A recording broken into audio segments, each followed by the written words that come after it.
Dans mon cas, j'ai eu une nouvelle passion. C'était l'informatique parce que ça commençait à arriver, là.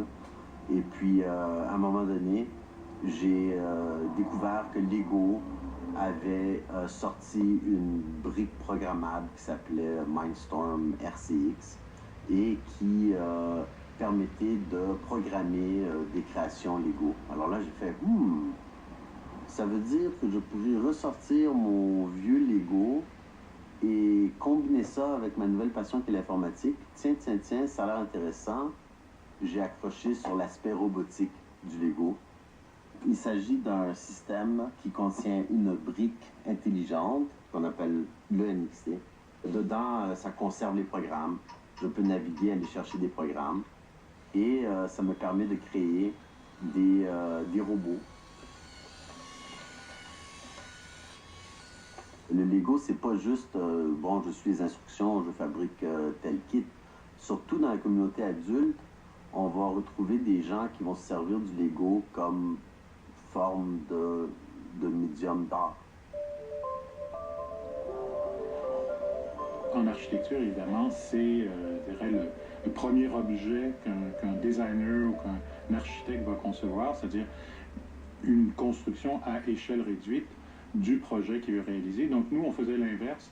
On avait l'objet déjà construit et on demandait de reconstruire cet élément-là, étant donné que je dirais, la morphologie de l'objet se prêtait beaucoup à le reproduire en Lego. Moi, les reproductions, j'aime bien ça. Je trouve que c'était des défis intéressants.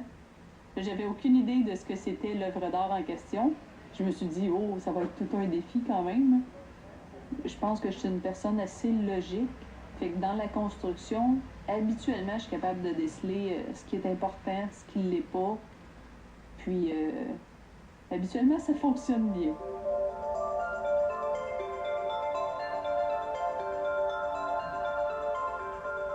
Nathalie, oui, a tout à fait répondu à nos besoins, même au-delà de nos espérances. La magie, je dirais, et le talent de Nathalie Boucher a fait en sorte qu'on aurait pu très bien imaginer totalement l'inverse, c'est que Rodney Latourelle ait réalisé sa maquette d'abord et ensuite a fait l'œuvre en fonction de la maquette. Quand j'ai vu ma maquette à côté de l'œuvre de M. Latourelle, il y avait une plus petite pièce, puis j'ai été m'asseoir dans un coin de la petite pièce dans l'œuvre de M. Latourelle. Puis pour moi, c'est comme si j'étais assise dans ma construction Lego.